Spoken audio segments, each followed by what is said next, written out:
The Genshin impact? Am I saying that right? Genshin? The one thing I've been seeing nonstop out of all these videos is this Genshin impact. Now, I feel like I've seen an ad for this before. But if you feel like, go ahead and place the like button. If you feel like it, go ahead and hit the subscribe button or become a member. And if you want to, go ahead and comment whatever it is you want to comment down below. Let's go. The Genshin impact.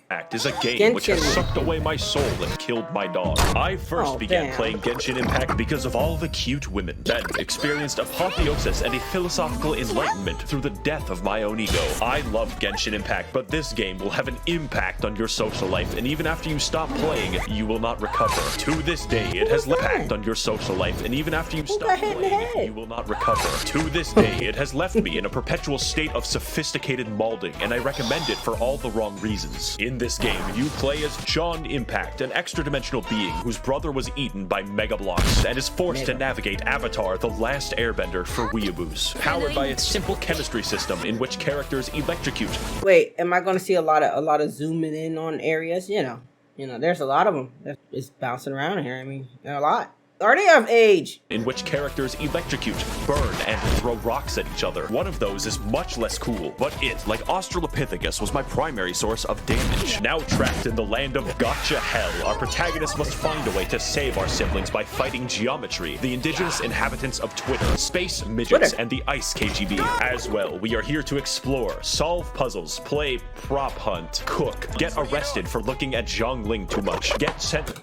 Oh my god. Play, prop hunt, cook, get arrested for looking at Zhongling too much, get sentenced to 10 years, and emerge from prison a devout Buddhist. This video is going to be about my experience playing this interesting game and how to objectively have the most fun with it. It's a very bad sign when most people who play the game don't recommend it, but I do. Although I am slightly a dingus, so I don't recommend you take my opinion as fact, but as entertainment. So whether you're new to this strange, otherworldly Chinese software or a Genshin pro, please allow me to tell you the tale of how this left a Genshin impact into my frontal lobe. Hey, wasn't that Metal Gear Solid? I think I remember one of those where it was like in the hospital and he had to escape the hospital. I don't know which Metal Gear that was. I'll find out because I gotta watch all the Metal Gears and I'll probably just do that in one whole video. But I want to be nosy here and see what this game's all about. Fun tip that most Genshin players don't know: the age of consent is 18 years old. It is? Let's begin with what's maximally important. In some not places. the gameplay, not the story, nor anything you would typically associate with a video game. The single most important thing in this game is rolling dice to gain attractive people and then parading them around like a— Wait. I spent 2,000. Is it worth it? Okay, is this one of those free games that, you get better stuff if you buy kind of thing? Is that one of these games? Not one of those games I will get down with. And then parading them around like a child on TLC. I do not exaggerate when I say this is probably what attracted most people to this game. If you want an example, Lisa is a character who continually refers to herself as One-sama and sounds like she is at all times on the verge of sex. I received her after completing a quest and then decided that I would use Lisa exclusively to do rock climbing. That way, I could repeatedly hear her oddly enthusiastic moaning for the next 10 hours of gameplay. I literally installed this game after downloading 60 images of Ganyu, since the official lore of the game specifies that she killed a monster after being eaten by it because her ass was so big it blocked his trachea and suffocated him to death. However, there is a catch. I don't have Ganyu, and I never will. You have a random chance to get characters, and that chance isn't high. 5.1% to be exact, and that's getting anyone. So if you want a particular character, get fucked. You could just buy them. So in order to get the ladies, you got to pay for the ladies. Alright. Carries you through the game with chimpanzee martial arts. Or you could roll 3 useless small boys in a row and then desire death. They're pretty useful. It's a fucking guy. God damn it. And while I'm writing about bad— it's a fucking guy. I'm sorry. It's a fucking guy. But they said it was pretty useful. It's so fast. Trying to understand as much as I can. Fucking guy. God damn it. And while I'm writing about bad things that could be deal breakers, the anti-cheat for this game is very strong and has ring 0 permissions on your kernel. This means that it can read and write memory at any location in your computer without seg faulting. I, however, am not afraid, since if Xi Jinping does harvest my computer's data, all he will find is 50 pages of Waluigi hentai. It's your loss. And yes, it does turn off when the game isn't running. The wonderful Rule 34. He said Waluigi hentai. I will make sure I clear my map. I'm going into incognito mode. It's okay. If my husband asks about it, then I'm doing it for research purposes. Fuck it. If he got that much in his computer, it must be something good, right? Here we go. Waluigi hooked up with Dr. Eggman and Buzz Lightyear? Oh my god. Oh my god. There's a lot more where this came from. If you go to the dance with me. That's wow. That's something. Wow. Okay. Delete, erase, delete. Oh. What? Oh. Huh. You know you're gonna go to that dance with that boy. Rule 34. Remember, it's a thing. Almost anything is a thing. Is 50 pages of Waluigi hentai. It's your loss. And yes, it does turn off when the game isn't running. So this review is going to include a guide on how to have fun, because like real life, lusting after women causes suicidal depression. Step 1. Play as optimally as you want. Do not try to min-max shit, because RNGesus will snap your fucking neck. Do whatever is fun with whatever you have. In my case, I decided that I would roleplay as a violent misandrist and only play as women out of principle. Any men that I rolled would be locked at level 1 and made useful in the coal mines. It is simply not worth it for me to engage in combat if I cannot also yank it. The central point of the characters is that they are potential wives, and I am absolutely, definitely, 1000% secure in my masculinity. Playing the game optimally in this case would mean making the game boring and staring at man ass, so fuck it. If, for instance, I had wanted a particular, legally questionable female to be my digital puppet, the chance of me receiving that would be 0.3%, which is where this image comes from. Take what you can get with the rolls. Don't be mad, exercise patience and control, and you will have a lot more fun. I definitely have not sold my house to get big-titted pirate mommy. But Max0r, I hear your big-titty pirate mommy.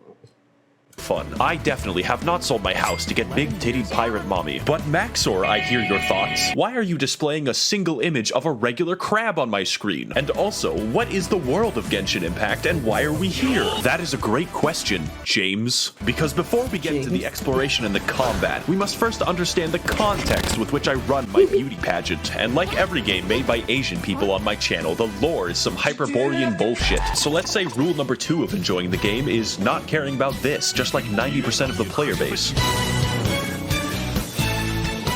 Alright. The world of Teyvat is ruled collectively by 7 gods who govern the 7 elements. Except the nature god, he's special. This came about because 2,800 years ago, there were like 80 gods or something. Then everything changed when the Fire Nation attacked. No, but actually 7 seals opened up in heaven, so literally every god fought over their power to the death. The result was the 7 gods of each element we see today, each ruling over their own nation in their own fucked up ways. Every once in a while, these delusional bastards will just give random people superpowers, like how the electricity god just gave a girl with a mental disorder a talking bird. This also includes small children who could very possibly kill themselves for some reason. Now, the world you see in-game takes place in 2 nations, or 3 if you're from the future. The first is Mondstadt, a lawless, anarcho-capitalist commune in New Hampshire, which has no formal governance of any kind. Zelda of the Wild, Zelda, that feels like Zelda, like the background anyway. I mean, I'm pretty sure it doesn't play like it, but Breath of the Wild, there we go. My brain couldn't remember, but I remember.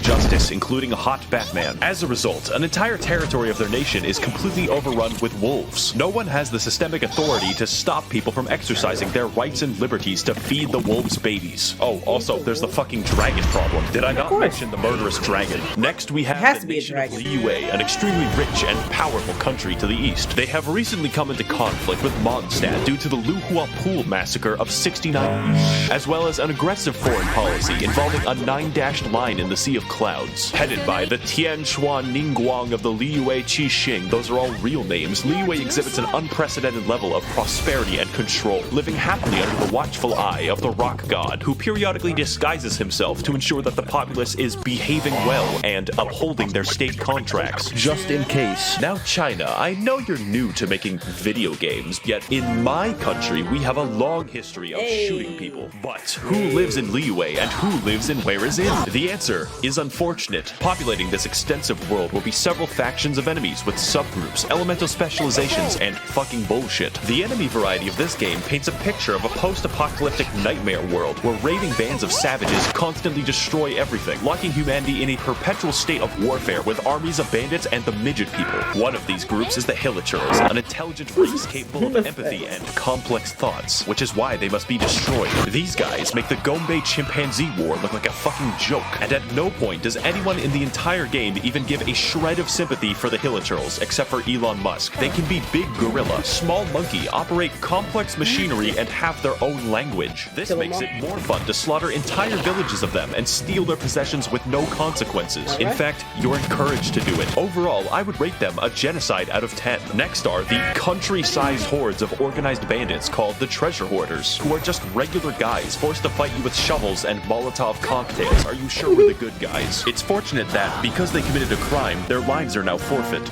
These stages are very simple because they are one enemy with two reskins, who are also inhuman beings of the Dark Void who have sworn vengeance upon humanity itself. They also dwell almost entirely in fucking space. The Fatui of Snezhnaya are heavily armed diplomats seeking to dominate the world of Teyvat through subterfuge, and employing 9-foot-tall people with hammers is absolutely conducive to this goal, I promise. They are unique among Teyvat because they serve the interests of the Tsaritsa of Snezhnaya, also known as the God of Ice. That's important because it's very weird that they primarily use electricity and fire. I guess the Ice God is just fucking lazy. The Fatui are always up to no good, like stealing the Wind God's power or like a bank heist. They're also really hot, so I'm not stopping them. Finally, we have the local wildlife of Teyvat, which is 90% slimes and 10% these fuckers. I spent most of the fight waiting to do something.